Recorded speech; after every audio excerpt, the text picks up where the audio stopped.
Bem-vindo ao Papo Espírita, a espiritualidade na sua vida. Olá, sejam bem-vindos a mais um programa Papo Espírita da Comunhão Espírita de Brasília. Hoje, eu, Miriam dos Anjos, Ana Cristina Sampaio, Thelma Alves, vamos falar sobre um tema interessantíssimo. Quem pede, sempre recebe. E para que a gente possa ter uma reflexão sobre o tema, nós trouxemos a mensagem Quem pede, sempre recebe, que está no livro de mensagens de conselhos úteis, psicografado por Hilda Alonso, e é uma mensagem do espírito de Hilda Pereira Magalhães. Diz assim a mensagem: quem pede, recebe. Deus sempre ouve as súplicas dos seus filhos. Muito tens orado e muito tens alcançado. A prece tem sido o teu melhor expediente nas muitas situações complicadas em que fostes envolvido. Mas nota que a prece, a rogativa, tem um valor mais especial quando visa a beneficiar terceiros. É porque revela um espírito caridoso, isento de egoísmo. Sempre que puderes, não deixes de te lembrar dos sofrimentos alheios. Ajudando teus amigos aflitos e sofredores, diminuis a tua carga de aflições. Tuas dores serão bem menores. Terás mais força para superá-las e nunca te faltará ânimo para prosseguir. É que a espiritualidade superior estará do teu lado, pois ela permanece atenta a todas as boas intenções. Prossegue amando e servindo e estarás desfrutando boas companhias espirituais. Então, essa mensagem de Hilda Magalhães, ela vem nos lembrar da importância da prece, né? E principalmente nas nossas situações de desafios, que quem não, né, passa por essas situações, que na verdade são nossas mestras para que a gente aprenda, né? Mas ela também chama atenção sobre a importância da prece quando feita a pedido de terceiros, ou quando a gente pede, né, por terceiros. Interessante, então, que na nosso programa de hoje, falando sobre a prece, de quem pede sempre recebe, Thelma, pelo jeito, né, isso também nós encontramos nas doutrinas cristãs, sempre uma orientação, um conselho para que a gente realize a prece, né, faça uma oração. Por que a prece seria tão valorizada nessas doutrinas? Você pode nos ajudar a entender, Thelma? Sim, olha, as doutrinas cristãs, né, são aquelas que seguem Jesus Cristo, né? Por isso que a gente chama doutrinas cristãs, né? E Jesus, porque na verdade é a doutrina espírita que segue os mandamentos de Jesus Cristo, é a Igreja Católica, evangélica, então assim, outras denominações também, mas essas que seguem o cristianismo, né, que seguem os desígnios, né, que Jesus nos colocou, são essas doutrinas que a gente valoriza muito a prece por si e a prece pelas outras pessoas. Inclusive, Jesus, ele deixou, né, o Pai Nosso como a prece piloto para que a gente fizesse essa prece, para que a gente interiorizasse essas palavras,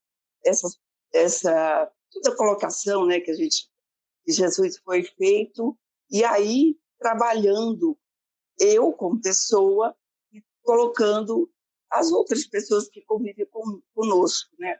Então assim, e a doutrina cristã, ela valoriza muito esse lado, né, de fazermos prece por nós e pelos outros. Então, interceder, que é colocado na Igreja Católica pelo próximo, na Igreja, né, na doutrina espírita também. Então, a gente intercede também pelos terceiros. E é muito valorizada essa conduta que o cristão tem, né, Ana? Então, deixa eu antes mostrar, né, Miriam? Hoje a gente trocou de lado, estou gostando muito da experiência de estar aqui. Este é o livro que a Miriam citou, né, onde tem essa mensagem, quem pede recebe. É o livro Conselhos Úteis de Mensagens. E né, Miriam e Thelma, o primeiro livro editado pela Editora Comunhão está à venda na livraria. Eu sempre pego nesse livrinho aqui e abro numa mensagem, aí para a gente fazer esse programa, abrimos nessa mensagem, quem pede recebe. A gente é bem valorizado, né, Miriam e Thelma, bem estimulado a fazer esse contato, essa conexão com o mais alto, com o transcendente. É uma forma da gente refletir sobre o que a gente deseja, né? Mas a gente ainda está muito na matéria. Então, a gente provavelmente está desejando, no final do ano, conseguir ganhar na Mega Sena da virada. A gente está querendo trocar de carro, a gente quer fazer uma viagem, a gente quer comprar uma casa. A gente ainda está muito ligado nos pedidos materiais. Não que seja, né, uma coisa errada, porque nós estamos vivendo na matéria, né? Mas eu observo como a gente, na doutrina espírita, é estimulado a pensar sobre termos mais resiliência, né, mais paciência, buscar mais amorosidade. Eu acho que a prece, ela nos conecta com valores, talvez, que transcendem um pouquinho esse dia a dia, né? E faz com que a gente reflita sobre coisas que não estão normalmente na nossa frente. Acho que talvez seja assim, a coisa mais primária, talvez, da prece, né? O ganho mais palpável. O que você acha, Miriam? Não, eu concordo com vocês, com o que vocês falaram, né? E essa questão de valor da prece, penso, né, que a prece, na verdade, nós que ainda estamos nesse nível, né, de afinidade de provas e expiações, onde somos caracterizados ainda por um automatismo, né, no qual nós temos um alto desenvolvimento intelectual, mas um baixo desenvolvimento moral, penso que a prece, de alguma forma, ela nos traz essa necessidade de lembrarmos da nossa transcendência. Sair desse automático que você falou, Ana, das questões materiais, e lembrar que nós estamos de passagem nesse mundo material, né? No qual nós estamos preocupados com N coisas, que você citou algumas, né? Nessas questões. Porque penso eu que talvez quando nós formos mais adiantados evolutivamente, nós não precisaremos dessa ferramenta da prece que faz com que nós possamos trazer a nossa atenção, nosso foco, né, a nossa concentração para aquilo que nós estamos sentindo e pensando. Porque penso que quando a gente for mais evoluído, porque hoje a gente já entende que Deus não está num lugar físico, né, lá no céu, né, mas Deus está em tudo e em nós.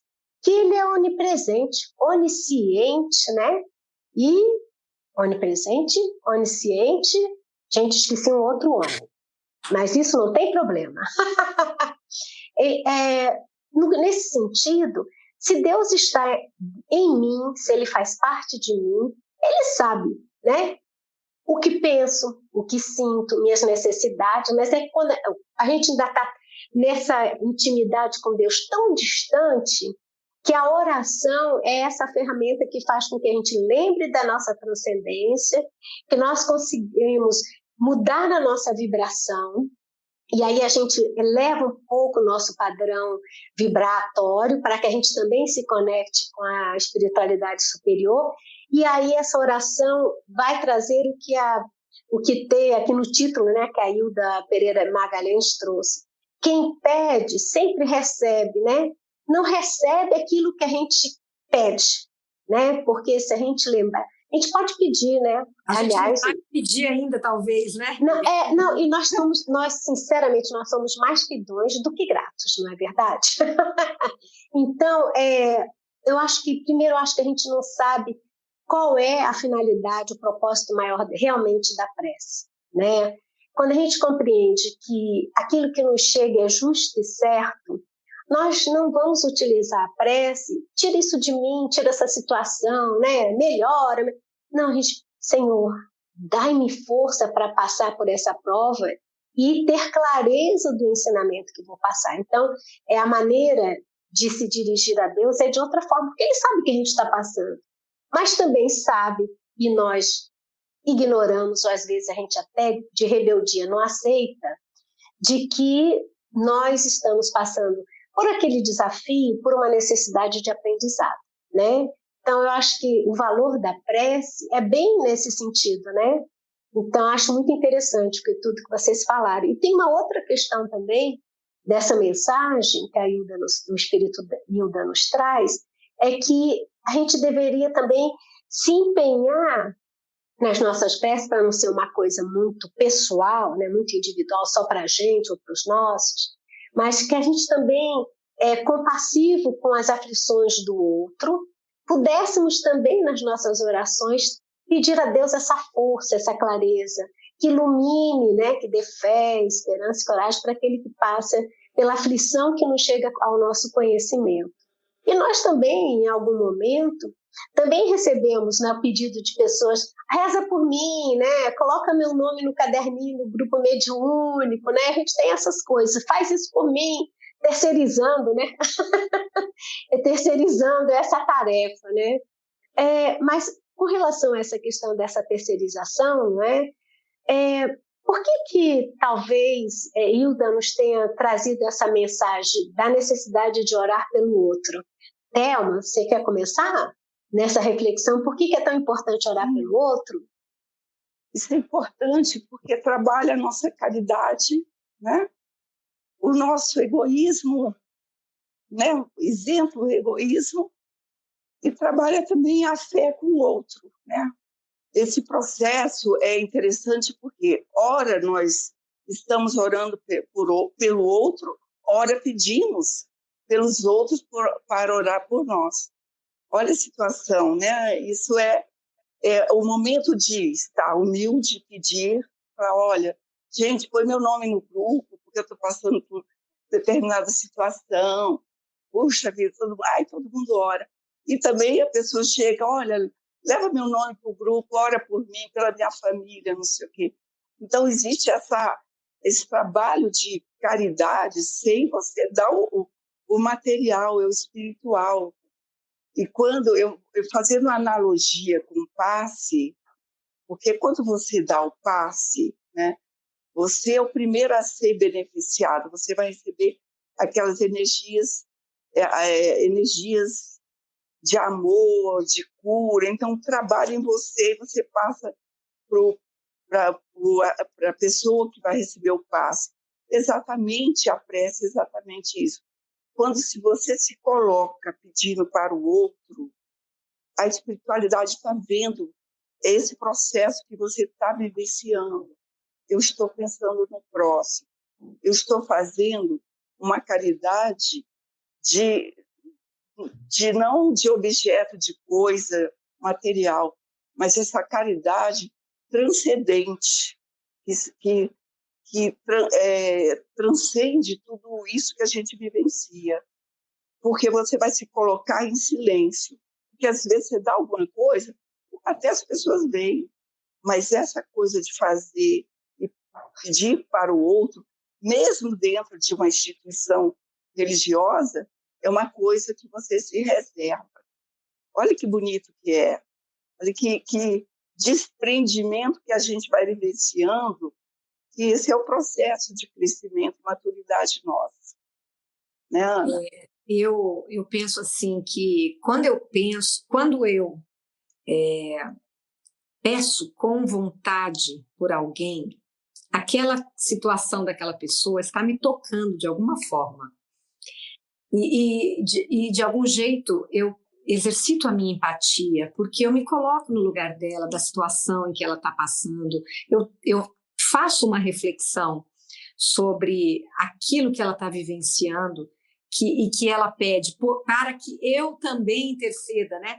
Porque tem muito isso da gente estar passando por uma situação e as pessoas falam, vou colocar você na nossa corrente, né? Por exemplo, os católicos, vou colocar você, vou colocar o pastor para orar por você. E na doutrina espírita também é assim, né? Vamos colocar lá na reunião mediúnica o seu nome. A gente entende que a espiritualidade da reunião mediúnica está lá lendo o nome, a gente mentaliza, né? Aquela equipe espiritual, ela conhece a fundo, ou vai buscar conhecer, né? A realidade que está daquela situação e qual é o que pode ser feito, né? E a literatura espírita, ela tem muitas situações que mostram essa interseção, né?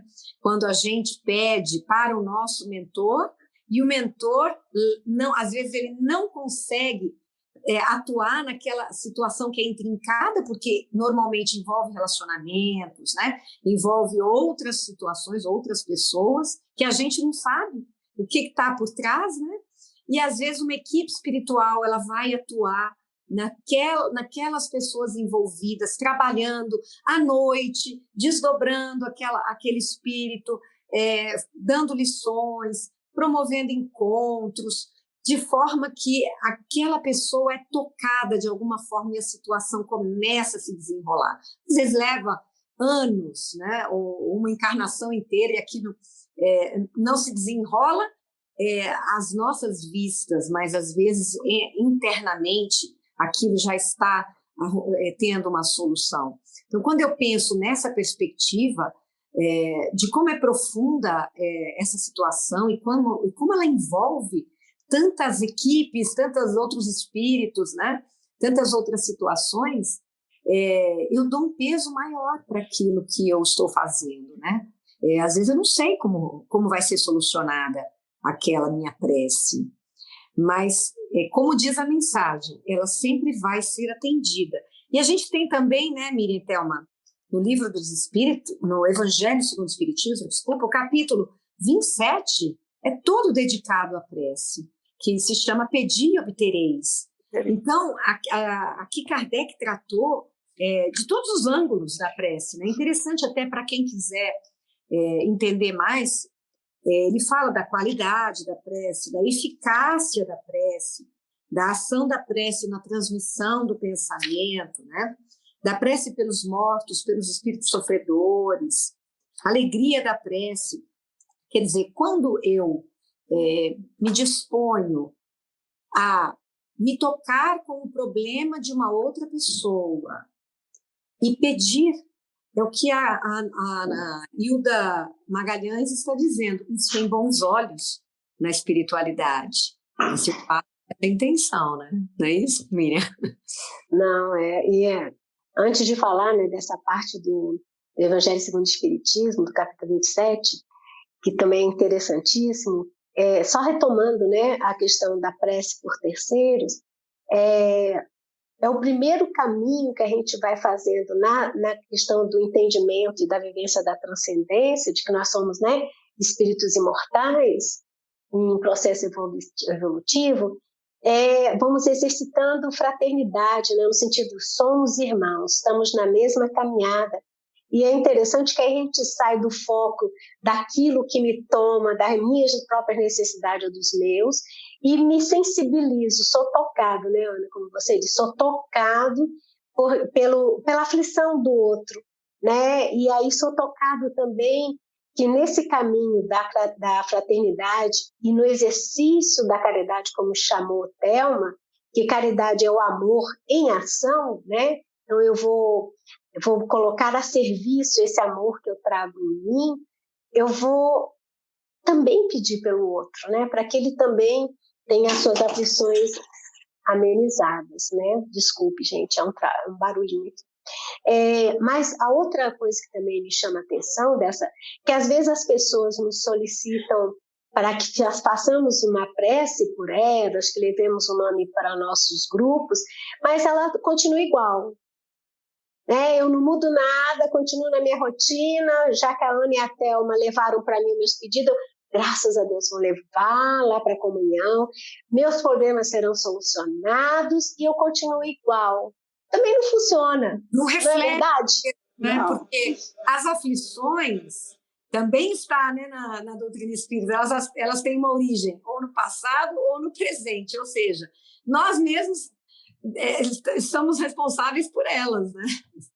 Não, e tem a outra coisa, é como se eu não fosse responsável por isso, por essa minha melhora, por esse meu aprendizado, né? Terceirizei, alguém vai fazer por mim e assim as coisas estão resolvidas, né?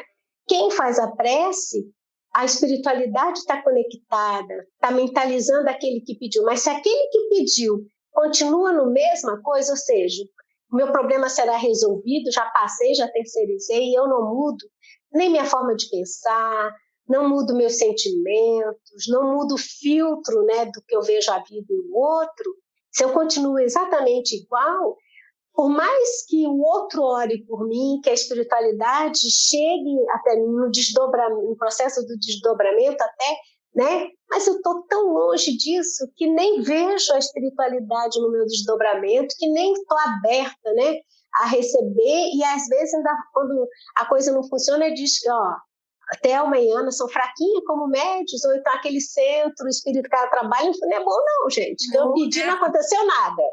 A pessoa não está aberta para uma solução que não é a que ela queira, né?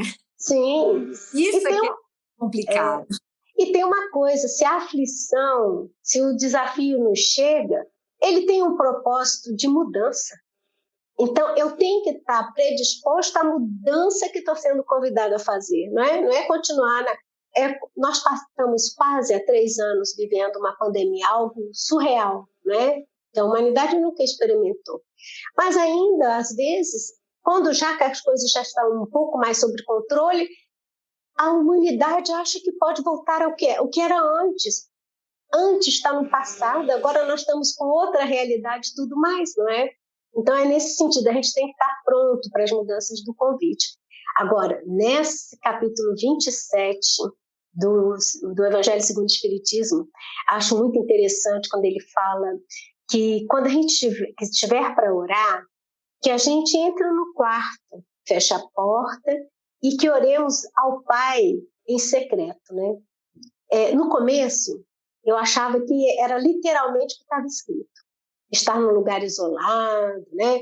Mas hoje em dia eu percebo que esse chamamento, entra no seu quarto, para mim já faz, entra em si, né? Silencia a mente, né? Fecha a porta para as coisas externas, né? Para as suas preocupações, para as suas aflições, e ore ao Pai em secreto, ou seja, se o Pai está em mim, se Ele sabe da minha necessidade, eu não vou orar pedindo, mas eu pedindo para que aquilo seja solucionado, né? Ou para que aquilo seja curado, mas eu vou pedir força, porque na minha ignorância ainda, de não entender quais são os fins daquele propósito, às vezes são dores imensas, gente, né? São doenças que se a pessoa não está certa da sua transcendência, muitas vezes sucumbe, né, no desengano, ou sucumbe no outro extremo, na rebeldia, né?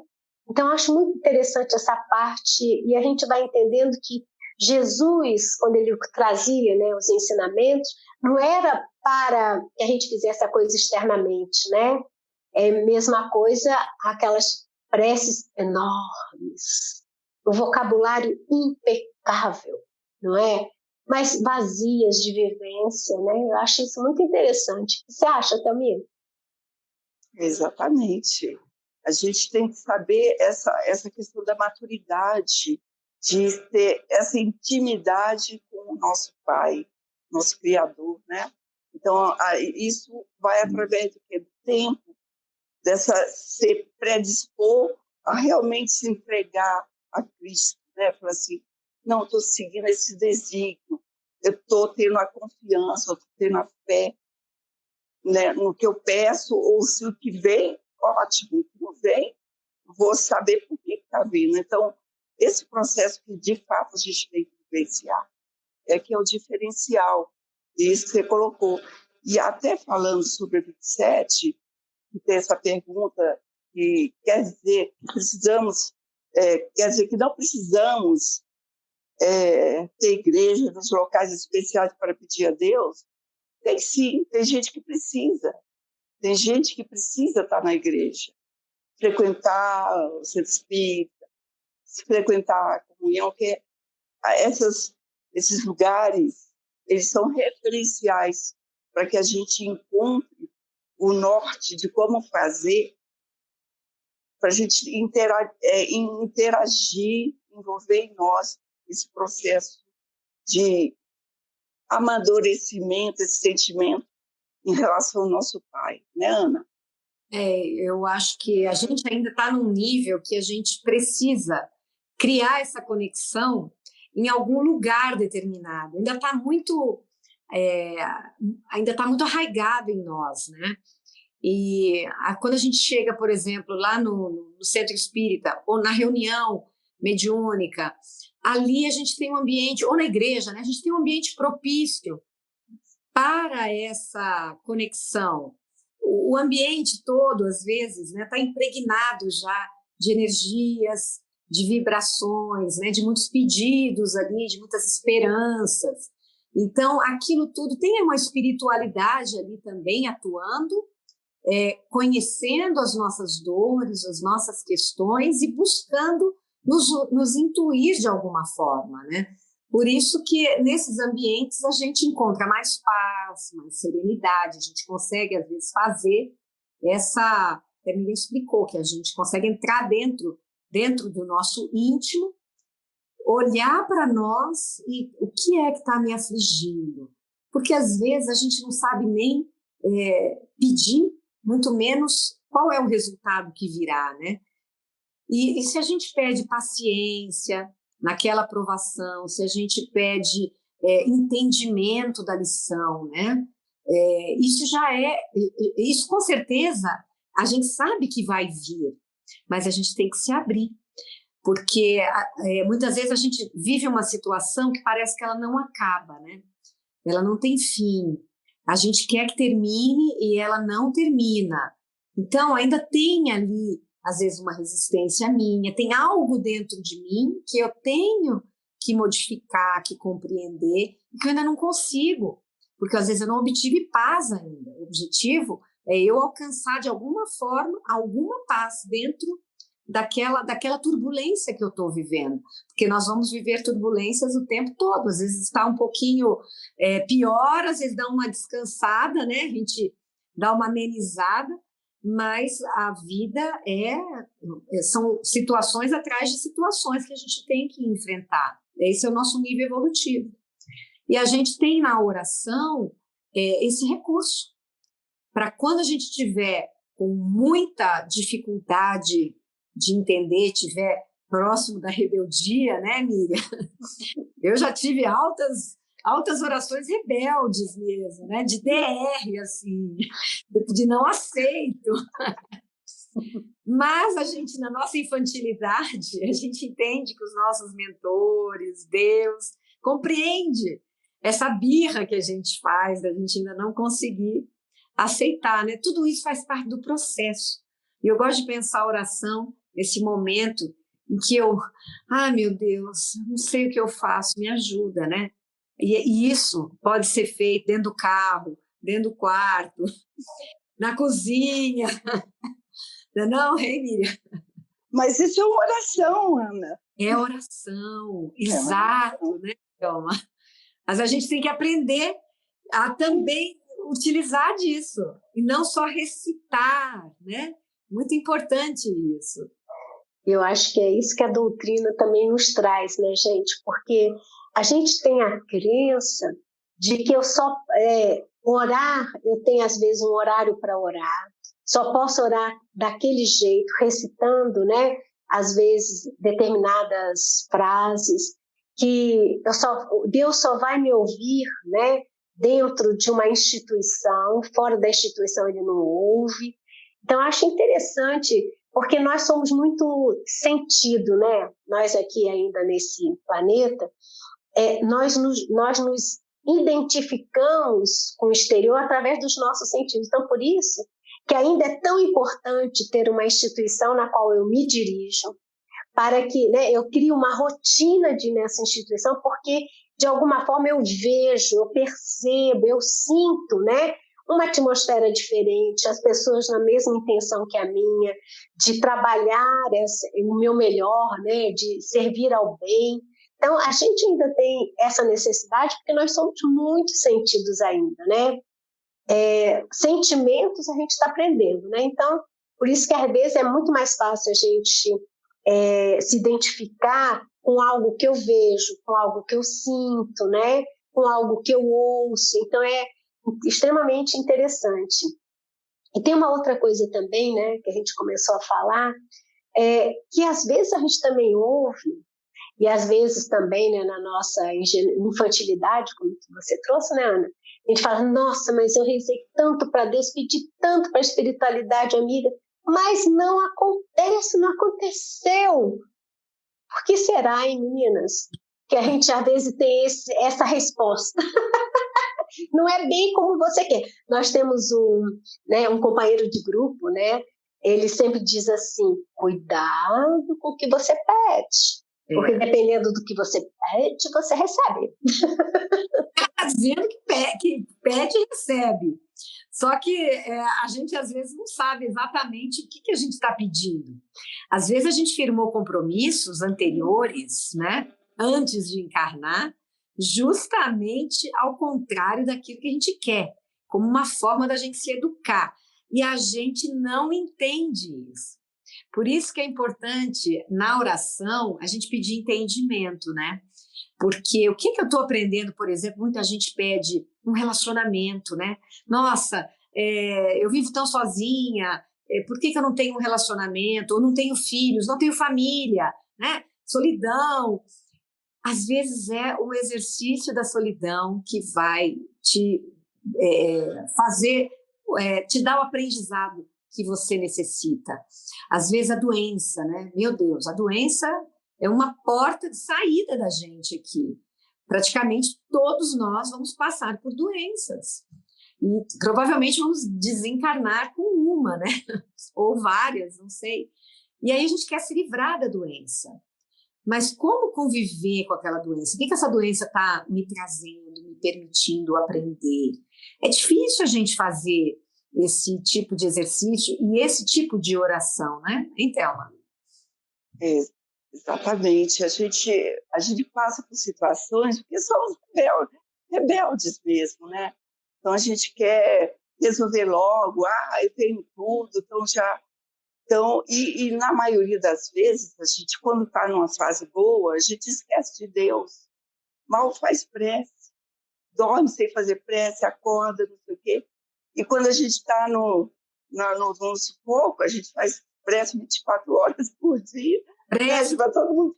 Né, Exato. Pede para os outros fazer prece. Né? A chuva de prece. Então, Papa prece, né? Não tem o Papa passe, tem o Papa prece. Então, fica nessa vida. Mas o importante é assim, porque muitas vezes Deus é que sabe, né? Deus, Jesus, ele olhava para cada apóstolo que estava com ele sabia a natureza de cada um. Os nossos mentores espirituais, aqueles que nos acompanham, eles sabem a nossa natureza. É a mesma coisa se quando a mãe vê uma criança, um filho, né? A criança quer uma coisa e você sabe que não vai dar certo. Então, você não dá, né? Você conduz de outra forma. Depois ela vai entender que aquilo, para ela, não podia acontecer. Então, é a mesma coisa. O nosso pai, o nosso mentor espiritual, ele sabe que muitas vezes a gente quer muito uma coisa e aquilo não vai fazer bem para a gente. Não vai ser salutar para a gente, para o nosso contexto de vida.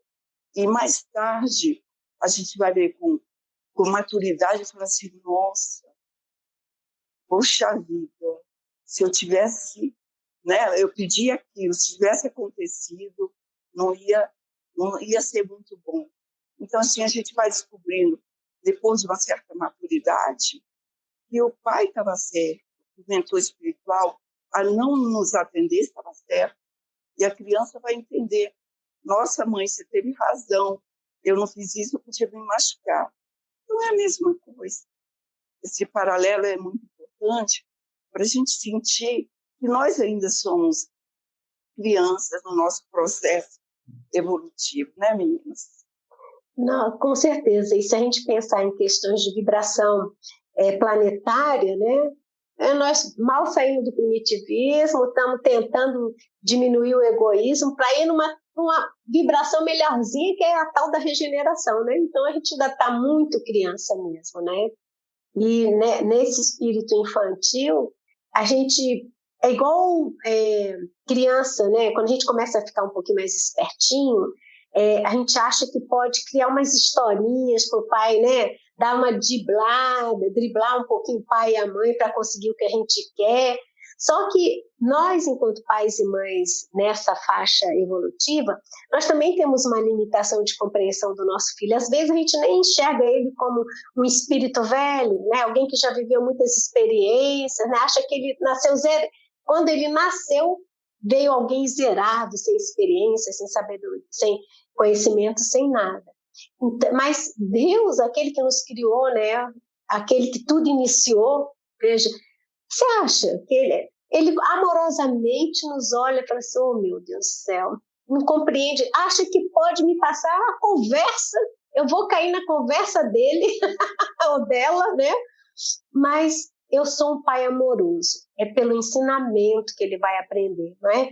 E a amorosidade do pai, quando a gente está rebelde, a gente não enxerga, né? A gente acha que é maldade, que está fazendo isso injustamente, mas a amorosidade é nos permitir que a gente faça as escolhas e que a gente assuma as consequências dessas nossas escolhas, né? Eu acho que nessa compreensão a gente está dando um passo à frente no entendimento dessa valoração, dessa coisa importante que é a prece, que é essa intimidade com Deus, né? A prece, né, enquanto experiência pessoal também, nossa, a prece tem evoluído na minha maneira de usar essa ferramenta. Antes era mesmo ainda aquela prece feita, lida, né? Sem qualquer intimidade com a espiritualidade. Mas, com o tempo, a gente vai tendo conhecimento, né? Também a gente vai aprimorando um pouquinho a maneira da gente se auto-observar, e a prece vai tendo uma outra finalidade, né? Aquela de quando estou numa dificuldade, estou muito assim, como se diria, aperreada com as minhas encrencas. A prece é como pedindo, né, que venha a serenidade para que eu possa discernir melhor o que é possível fazer. E esse possível fazer, para mim, fez toda a diferença, sabe? Porque, às vezes, a gente, no nosso automatismo, acha que tem controle sobre as coisas, que a gente vai dar solução também. Que a solução está na gente, que vai ser do jeito que a gente quer. Mas quando a gente percebe que a gente não tem controle, e a gente vai exercitando essa não controle que a gente pensa que tem, a gente vai levando as coisas mais leves. Então, a prece funciona para mim hoje em dia como uma busca de uma serenidade interna que eu preciso para entender, né, melhor aquilo. E quando é algo, né, emergencial, o que é algo emergencial? Uma doença que apareceu de repente, né? É um desconforto, um desafio maior para alguém. Então, aquilo me remete à oração numa necessidade de pedir, Pai, em que e como posso ser útil, né? A essa pessoa ou a mim mesmo, né? Onde encontrar caminhos para soluções. A gente, às vezes, é rebelde, a gente não aceita, a gente faz muitas coisas ainda. Eu acho que tudo isso é tão natural ainda, né? Esse nosso comportamento, mas quando a gente está naquele movimento de aprendizado, a gente vai começando a buscar entendimento, né? Então, vem a rebeldia, vem a não aceitação, mas de repente isso não vai me levar a lugar nenhum, vai me manter ainda por mais tempo, né? Nessa situação desafiante. Então, para mim, a prece tem sido nesse sentido. E para vocês, Thelma e Ana, como é que a prece funciona com vocês? Eu acho importante falar também que esse entendimento de que Deus sabe das nossas necessidades e dos nossos compromissos. Ele é fundamental para que não só a gente não transforme a prece apenas num petitório e se sinta uma vítima da injustiça de Deus, né? ou não passe a não acreditar mais na justiça divina quando aquilo não acontece, porque a gente rapidinho tem esse sentimento de injustiça, né? A gente tem no mundo, mas o mundo é injusto. Por que Deus faria um mundo tão injusto? Por que Deus tiraria a vida de uma criança, né? Ou do meu filho? Por que isso acontece? Por que isso existe no mundo? Então, são situações que, com muita oração, a gente tem que pedir entendimento, porque senão a gente vai formar uma mágoa violenta dentro de nós e nós vamos passar a desacreditar de Deus. E isso tem consequências para o nosso espírito, né? Porque nós vamos viver uma vida e afetando os outros, não só a nós mesmos, né? Mas vamos afetar quem está ao nosso lado, com uma falta de confiança, né? Com esse sentimento de que não existe, Deus não existe. Se Deus existisse, Ele não deixaria que tais coisas acontecessem comigo ou com essas pessoas próximas de mim. Então, é importante a gente ter essa compreensão de que eu posso pedir, mas não necessariamente o que eu estou pedindo é o melhor para mim, né? E depois que eu passei a entender mais, porque isso não é uma coisa que não adianta a gente falar, isso tem que ir entrando dentro de nós, né? É algo que vai fazendo sentido para nós. A oração passou a ser diferente para mim. Eu já me conecto sempre pedindo uma luz, uma orientação. É o máximo que eu peço, porque as coisas que eu vivencio e que eu não estou satisfeita com elas, né, normalmente eu não estou satisfeita com quem eu sou naquela situação, com quem eu estou, como é que eu estou reagindo àquilo. E a única coisa que às vezes eu posso fazer é pedir ou um entendimento para que eu reaja de forma diferente, aquilo se apazigue, que eu veja diferente, né? Ou que aquela situação, de alguma forma, se for benéfica para mim, que ela possa se modificar por forças que, às vezes, eu não consigo atuar, né? Que eu tenha entendimento para atuar, se eu não puder atuar, que eu possa compreender de uma outra forma, aceitar, né? Ter uma paz interna. E, às vezes, isso vai ser trabalhado, que a situação ela vai se resolver sem nem eu mesma às vezes contribuir para aquilo. Porém, até que isso aconteça, eu tenho que viver de alguma forma, né? Eu tenho que sobreviver a isso e não, de repente, entrar numa depressão, cometer um suicídio numa situação que eu não aceito, viver dessa forma, né? O que vocês acham, Thelma? Como é para você? Pois né? É exatamente isso. A gente nesse momento nós estamos passando esse aprendizado mesmo de se conhecer, se conectar, ter esse sentimento com o nosso Pai, né? Então, fora isso, a gente não vai conseguir dar conta. E muitas vezes na nossa casa chegam, na comunhão espírita, chegam pessoas que elas não conseguem nem ficar sentada para tomar um passe, ouvir uma palestra, ouvir uma peça, porque está tão tumultuada com isso, né? E geralmente a gente orienta que a pessoa vá ouvir uma música, ler o Pai Nosso, que você começa a ler o Pai Nosso, igual o capítulo 27 aqui do Evangelho segundo o Espiritismo, que são coletâneas de prece.